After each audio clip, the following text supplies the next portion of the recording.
भागवत महापुराण की जय, कुंज बिहारी लाल की जय, राधा रानी की जय। भगवान श्री कृष्ण के सभी भक्तों को राधे राधे, जय श्री कृष्ण।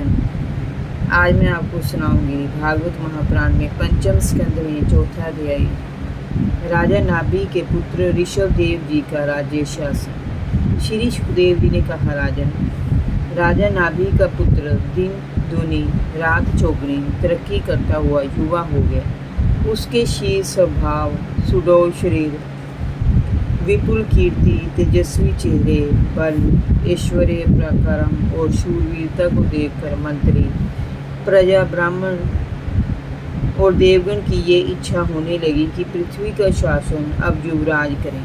राजा ने युवराज का नाम ऋषभ में श्रेष्ठ रखा था और प्रजा में वह बहुत प्रिय था। समता, शांति और वैराग्य की वह प्रतिमूर्ति था।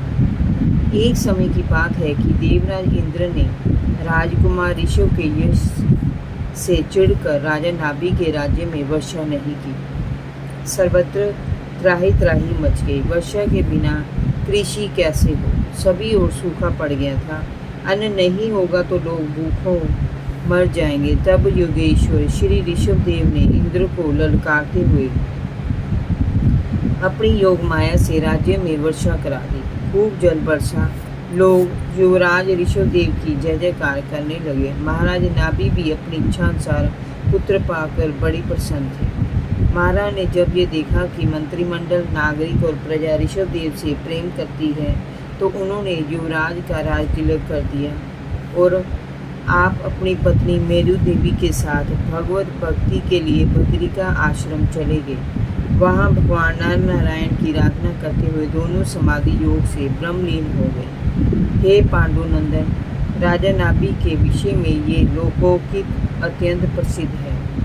राजश्री नाभि के श्रेष्ठ आचरण का सामना कौन दूसरा कर सकता है? जिनके शुद्ध कर्मों से संतुष्ट होकर श्री हरि ने साक्षात उन्हें दर्शन दिए और राजा के पुत्र के रूप में जन्म लेने का वरदान दिया।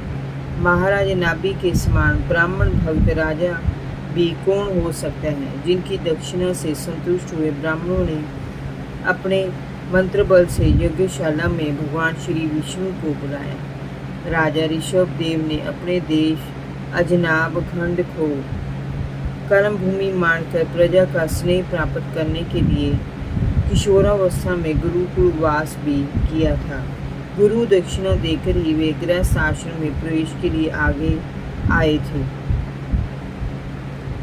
उन्होंने देवराज इंद्र द्वारा प्रदत्त उनकी कन्या जयंती से विवाह किया था। उन्होंने सभी धार्मिक अनुष्ठानों को करते हुए जयंती के गर्भ से 100 समान गुण वाले पुत्रों को जन्म दिलाया था।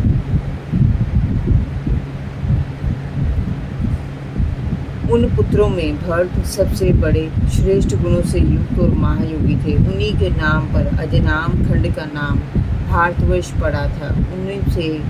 उनसे छोटे 9 भाई कुशाव्रत, इलाव्रत, ब्रह्माव्रत, मल्य, केतु, भद्रसेन, इंद्र, सप्रक, विदर्भ और कीकट शेष भाइयों से श्रेष्ठ थे। उनसे छोटे कवि, हरि, अंतरिक्ष, प्रबुद्ध, पिपलायन, आविहोत्र, द्रुमिल, चमस और करभाजन, ये 9 राजकुमार श्री हरि के गुणों का प्रचार करने वाले बड़े भगत थे। इस प्रकार इनसे छोटे 81 पुत्र पिताजी की आज्ञा पालन करने वाले थे। वे अति विनीत और निरंतर यज्ञ सेवक थे। पुण्य कर्मों का अनुष्ठान करने के कारण उनकी गिनती ब्राह्मणों में होने लगी थी। हे राजन, ऋषभ देव जी अनर्थ परंपराओं का विरोध करने वाले स्वतंत्र चिंतक थे। वे अज्ञानियों के मध्य धर्म का सात्विक उपदेश देकर उन्हें श्रेष्ठ मार्ग पर लाने का भरसक प्रयत्न करते थे। उन्होंने कभी भी प्रजा के सम्मुख अपने आप को भगवान की भांति प्रस्तुत नहीं किया था। वे उनके दुख सुख के साथ ही समदर्शी थे। उन्होंने सदैव सुहृदयता पूर्वक शांत चित्त से लोगों के प्रति करुणा को अभिव्यक्त किया और गृहस्थ आश्रम में धर्म, अर्थ, काम, मोक्ष के सिद्धांतों का प्रतिपादन करते हुए उन्हें श्रेष्ठ और पवित्र आचरण अपनाने का उपदेश दिया। वास्तव में महापुरुष जैसा आचरण करते हैं वैसा ही अन्य लोग उसका अनुकरण करने लगते हैं। यही सोचकर उन्होंने लोगों को जो भी उपदेश दिया उसे पहले अपने आचरणों में तथा कर्मों में स्थान दिया। यद्यपि ऋषभदेव जी सभी धर्मों के सार रूप वेदों में गूढ़ ज्ञान से परिचित थे, किंतु उन्होंने उस काल के ब्राह्मणों के द्वारा बताए गए दिशा निर्देशों से जनता को दान और कर्म कांडों के महत्व को भी समझाया। उन्होंने ब्राह्मणों द्वारा विविध देवी देवताओं की प्रसन्नता के लिए किए जाने वाले यज्ञों के अनुसार 100 यज्ञ किए और उन्हें प्रचुर दान दक्षिणा आदि प्रदान की। राजन, भगवान ऋषभदेव जी के शासन काल में उस देश का कोई भी पुरुष अपने इष्ट प्रभु के प्रति बढ़ने वाले प्रेम के अतिरिक्त किसी से कुछ नहीं मांगता था। इसके अतिरिक्त दूसरों की वस्तुओं को पाने की लालसा भी उनके मन में कभी नहीं होती थी। एक बार की बात है कि ऋषभदेव जी घूमते घूमते ब्रह्मव्रत देश में जा पहुँचे। वहाँ बड़े बड़े ब्रह्म ऋषियों की सभा में उन्होंने अपने पुत्रों को शिक्षा दी। जय जय श्री राधे। भागवत महापुराण की जय। भगवान श्री कृष्ण के सभी भक्तों को राधे राधे। जय श्री कृष्ण।